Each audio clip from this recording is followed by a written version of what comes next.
గౌరవనీయులు reverend Enosh Kumar గారికి, ప్రాముఖ్యంగా నన్ను పట్టు వదలకుండా ఈ ప్రాంతానికి తీసుకురావాలని ఆశపడి కేవలం తన ప్రయత్నం ద్వారా ఈరోజు నేను ఇక్కడ నిలబడి ఉన్నానని చెప్పగా తప్పదు. తమ్ముడు సంత్ శామ్యుల్ ఒకసారి గట్టిగా చప్పట్లు కొట్టి మన యొక్క అభినందన తెలియచేద్దాం. మరి ఇంత చక్కని పరిచర్యను నాకు పరిచయం చేసి ఈ కల్లూరు అనే ప్రాంతంలో ఈ రాత్రి ఈ గ్రాండ్ క్రిస్మస్లో దేవుని వాక్యం అందించడానికి మరి తమ్ముడు ఒకసారి 2 సార్లు కాదు, చాలాసార్లు రాజమండ్రి కావచ్చు మరొక ప్రాంతాలు వచ్చి అన్న మా ప్రాంతానికి రావాలి, మీకోసం ప్రార్థన చేస్తున్నాము, మా ప్రాంతంలో మీరు అడుగు పెట్టాలని ఎంతో ప్రేమతో ఆహ్వానించినప్పుడు ఇది దేవుని చిత్తం, ఇది దేవుని ప్రణాళిక. అందును బట్టి నేను చాలా ప్రభువును స్తుతిస్తున్నాను. వేదిక మీద మరియు వేదిక క్రింద ఉన్న దైవజనులను బట్టి నేను మనసారా ప్రభువును స్తుతిస్తున్నాను. దేవుడు వారిని వారి పరిచర్యలను విస్తృతంగా దీవించును గాక. దేవుని సేవలు దీవించబడాలి.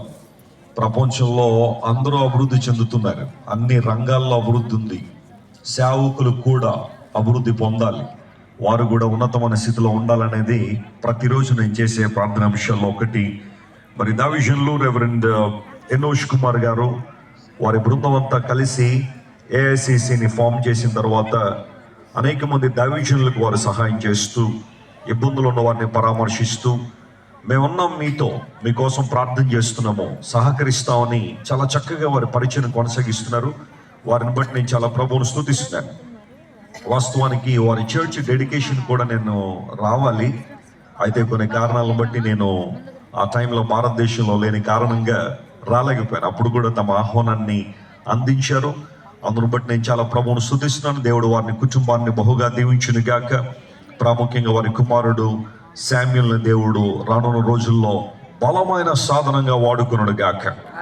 ప్రభువుకి అలాంటి ఆసక్తి కలిగిన యవనస్తులు కావాలి ప్రభు కోసం జీవించడానికి. ఈ రాత్రి ఎంతసేపు దేవుని వాక్యం వింటారు చెప్పండి? మీరు ఎంతసేపు చెప్తే వింటానంటే అంతసేపు చెప్పడానికి నేను సిద్ధంగా ఉన్నాను. 20 నిమిషాలు వింటాను వాళ్ళు స్తోత్రం చెప్పండి ఒకసారి. వద్దా? 20 నిమిషాలు ఓకే. 10 నిమిషాలు అన్నవాళ్ళు ఒక గంట అయినా చెప్పండి పర్వాలేదు, వింటామన్న వాళ్ళు. Praise the Lord. గంట అయితే చాలు అన్నట్టుగా చాలా మంది ఆసక్తిగా ఉన్నారు. దట్స్ ఓకే, ఎందుకంటే భయంకరమైన మంచు కురుస్తూ ఉంది, చాలా చలిగా కూడా ఉంది. That's a real Christmas feel. చాలా దూర ప్రాంతాలు నేను వస్తూ ఉంటే రోడ్లో మరి ఆ చివరి నుండి ఈ చివరి దాకా ఆటోలన్నీ పార్క్ చేసి పెట్టుంచారు. చాలామంది బైక్స్ మీద వచ్చారు. మరలా మీరు ఇంటికి వెళ్ళాలి కదా క్షేమంగా. అందరూ కూడా సంతోషంగా ఆనందంగా ఇక్కడ నేర్చుకునే విషయాలు, ఇక్కడ పొందుకున్న ఆనందాన్ని మీ గృహాల్లో మీ ప్రాంతాల్లో కూడా పంచండి. అదే నిజమైన క్రిస్మస్. క్రిస్మస్ను జరుపుకోవచ్చా అండి వెస్లీ గారని చాలామంది అడుగుతూ ఉంటారు. నేను ప్రపంచంలో చాలా దేశాలు తిరుగుతున్నప్పుడు ఎక్కడ లేని ప్రశ్నలన్నీ కొన్నిసార్లు మాలాంటి సేవకులు చూడగానే కొంతమందికి వస్తూ ఉంటాయి. అందులో ప్రశ్న ఏంటంటే, ఎక్కడుందండి బైబిల్, ఎక్కడుందండి క్రిస్మస్ చేయమని, ఈ లైట్లు కట్టమని ఎక్కడుందండి, ఈ స్టేజ్ కట్టమని ఎక్కడుంది, ఇంత గంభీరంగా క్రిస్మస్ కార్యక్రమం చేయమని ఎక్కడుంది అని కొంతమంది ప్రశ్నించేవాళ్ళు ఈ రోజుల్లో బయలుదేరారు. ఏది చేసినా విమర్శించేవాళ్ళు. బైబిల్లో క్రిస్మస్ అనే మాట డైరెక్ట్ వర్డ్ మనకు కనబడకపోయినప్పటికీ దాని అర్థాన్ని బైబిల్లో మనం చూస్తున్నాం. క్రిస్మస్ అనగా క్రీస్తు ప్రభును ఆరాధించుట, క్రిస్టోస్ అండ్ మాసే అనే 2 పదాల నుండి క్రిస్మస్ అనే పదం వచ్చింది. దాని అర్థం యేసయ్యను ఆరాధించడం. మరి ఎక్కడైనా బైబిల్లో క్రిస్మస్ జరుపుకున్నట్టు ఉందా అండి అంటే ఎందుకు లేదు?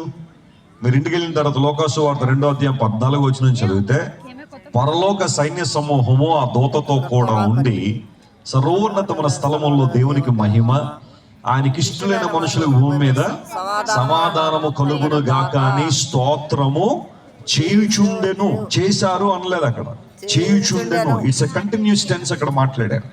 అదే నేను అనుకుంటాను, ఆ రోజు యేసయ్య పుట్టగానే క్రిస్మస్ సెలబ్రేషన్ జరిగిపోయింది. అక్కడ దేవదూతల సమూహం అంతా కూడా అద్భుతంగా వారు పాటలు పాడారు, దేవుని సమాధానాన్ని ప్రకటించారు. As a man of God I'm proclaiming peace upon your lives today. ఈరోజు దేవుని సేవకునిగా మీ మీద దేవుని సమాధానాన్ని ప్రకటిస్తున్నాను. నమ్మిన వారు స్తోత్రం చెప్పండి. Hallelujah. And receive it as a gift of God.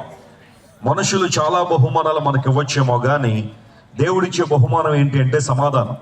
ఈ సమాధానం లోకంలో మరి ఎవరు ఇవ్వలేరు, ప్రభు మాత్రమే ఇవ్వగలడు. అందును బట్టి అందరూ శ్రద్ధగా దేవుని మాటలు వినండి. కార్యాలు జరుగుతాయి. ఒకసారి ఇద్దరు భార్యాభర్తలు వివాహం చేసుకున్న తర్వాత వారికి ఒక కుమారుడు కలిగిన తర్వాత మొదటి పుట్టినరోజు చేయాలని చెప్పి చాలా ఆసక్తితో వారు అందరినీ పిలిచారు, బంధువుల్ని, స్నేహితుల్ని, ఇరుగు వారిని, వారికి తెలిసిన వాళ్ళందరినీ పిలిచి, we are celebrating our son's first birthday, would you please join us అని అందరికీ ఆహ్వానాన్ని ఇచ్చారు. సరే, ఆ రోజు రానే వచ్చింది. చక్కగా ఆ కుమారుణ్ణి సిద్ధం చేశారు, అంతా అయింది. ఆ తర్వాత ఫంక్షన్ హాల్ బుక్ చేశారు. సాయంకాలం అక్కడ ఫంక్షన్ జరుగుతూ ఉంది. మీకులాగానే చాలా మంది రావడం మొదలు పెట్టారు. ఒకరి తర్వాత ఒకరు వస్తున్నారు, ఒకరి తర్వాత ఒకరు వచ్చారు. అక్కడ మంచి మ్యూజిక్ బ్యాండ్ ఏర్పాటు చేయించారు. ఆ తర్వాత ఆర్కెస్ట్రా పెట్టించారు, లైటింగ్ ఉంది, మంచి ఫుడ్ ఉంది, అన్నీ ఉన్నాయి, చాలా బాగుంది. ఆ కార్యక్రమం అవుతూ ఉంటే